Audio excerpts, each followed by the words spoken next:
So by now, you've probably heard about this article from thesun.co.uk called What the Trek? EU Chiefs Target Ban on Gendered Phrases, including iconic movie quotes. And the article is actually referencing this document.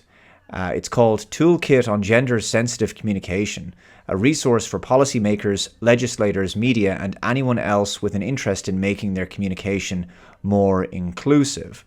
Now, the document is actually from 2019, so I'm not sure why this is being brought up now at this point, but the reason I wanted to discuss it was because William Shatner replied to this article on X, so I thought it might be interesting to talk about. But there's a portion of it that specifically relates to Star Trek, because if you go to page 54, you can see here it says examples of situations where women may be subject to invisibility or omission and alternatives to use. And under gender examples, you can see down here, to boldly go where no man has gone before, and that has a red X beside it.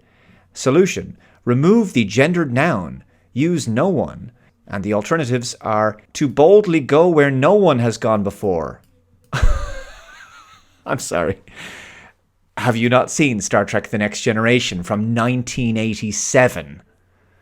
Anyway, let's get into the sun.co.uk article. What the Trek? EU chiefs target ban on gendered phrases, including iconic movie quotes. EU chiefs want to ban gendered phrases, such as the classic Star Trek line, to boldly go where no man has gone before. The bureaucrats say no man should be replaced by no one. So it appears that our friendly bureaucrats at the European Union would like to once again police our speech and rid us of all that toxic gendered language. How stunning! How brave! How exactly what one would expect from something that was sold to us as just a common economic market, bro.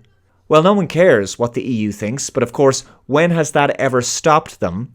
The Orwellian speech policing of modern liberal progress, folks. Doesn't it just inspire one?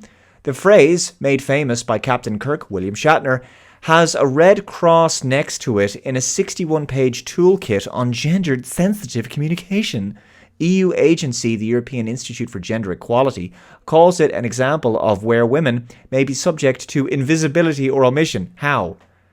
Who's harmed by this? The show is from 1966.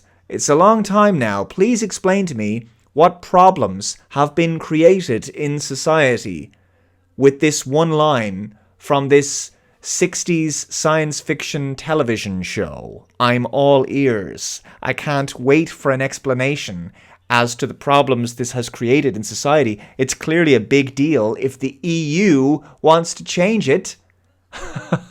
Oh boy. World War I phrase, no man's land, should be unclaimed territory, they say. And with inanimate objects, it is seen as discriminatory to say the ship slipped her moorings. I'm so glad we're part of the EU and they're dealing with these extremely important problems that no one cared about and that have caused no issues at all throughout time. But apparently we never knew that these were harming society. Okay, so it is important in this conversation that we don't just focus on the English language here, because that's a little bit biased. Because we have to focus on the fact that most European languages have genders.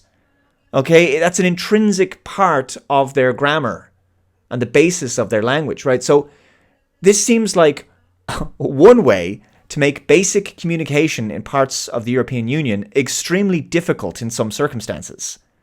Speech control, of course, is one method of controlling thought, because if you believe certain words can't be verbalized, then you'll eventually stop thinking about those words entirely, which I think is the point.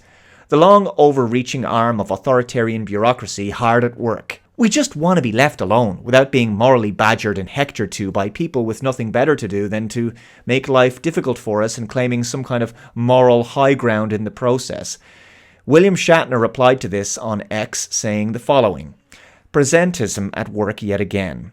Why start at Star Trek? Isn't it better to start at the beginning and redo foundation material such as the Magna Carta, religious writings, works of Shakespeare, before worrying about a silly TV show opening that reflects social commentary of the time?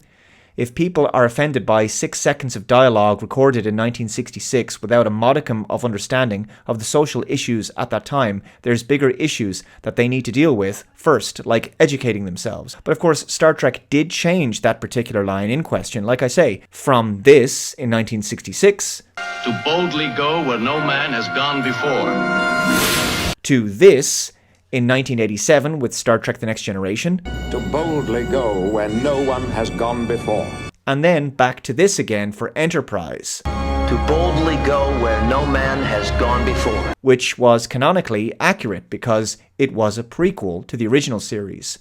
Now, of course, when they first changed this in 1987 with Next Generation to where no one has gone before, I don't think that was necessary. That was very much political correctness at the time. But I don't think it was ever needed. Man was a word that, in that particular context, meant all of humanity, not just, men.